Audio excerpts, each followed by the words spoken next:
ہم تو اللہ کی رضا میں راضی ہونے کے لیے اس دنیا میں آئے ہیں۔ کیا ہوا اگر ہمارے پاس دولت نہیں ہے؟ کیا ہوا اگر ہمارے پاس شہرت نہیں ہے؟ اگر دولت دنیاوی طور پر ہمارے پاس نہیں ہے تو ہو سکتا ہے کہ اللہ تبارک و تعالیٰ کی رضا میں راضی رہیں تو اللہ تبارک و تعالیٰ ہمیں آخرت میں اچھے مرتبے پر فائز فرما دے۔ اگر کیا ہوا ہماری شہرت نہیں ہے، ہو سکتا ہے اللہ تبارک و تعالیٰ ہمارا جو ذکر ہے وہ آسمانوں پر کر رہا ہو، ہماری شہرت آسمانوں پر ہو۔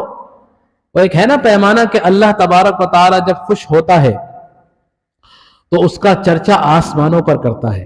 حضرت جبریل علیہ السلام کو حکم دیتا ہے کہ جاؤ میرے اس بندے کا فرشتوں کے اندر چرچا کرو، یہ میرا محبوب بندہ ہے۔ تو حضرت جبریل علیہ السلام اپنے فرشتوں کے اندر اس کا ذکر کرتے ہیں، اس کا چرچا کرتے ہیں۔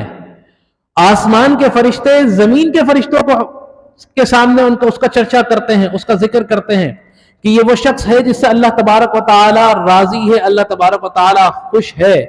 اور پھر زمین کے فرشتے جب اس کا چرچا کرتے ہیں تو اس خلق سے، اللہ کی مخلوق سے اس کی تعریف بیان کی جاتی ہے۔ اور سب سے زیادہ تعریف اس دنیا میں کس کی جاتی ہے؟ محمد رسول اللہ صلی اللہ تعالی علیہ وسلم، کہ دنیا میں آقا علیہ السلام کی وہ ذات ہے کہ دنیا میں جن کی سب سے زیادہ تعریف کی جاتی ہے۔ تو اللہ تبارک و تعالیٰ کا سب سے بڑھ کر محبوب کون ہے؟ حضور علیہ السلام کی ذات ہے۔ اور دنیا میں اس وقت بھی تا قیامت تک کس کی تعریف کی جا رہی ہے؟ آقا علیہ السلام کی تعریف آج بھی ہو رہی ہے اور تا قیامت تک ہوتی رہے گی۔ تو اور مخلوق کے اندر، اپنے بندوں کے اندر اللہ تبارک و تعالیٰ جس کو پسند کرتا ہے تو اللہ تبارک و تعالیٰ فرشتوں کو حکم دیتا ہے کہ اس کی تعریف کرو، اس کا چرچا کرو، یہ میرا پسندیدہ بندہ ہے۔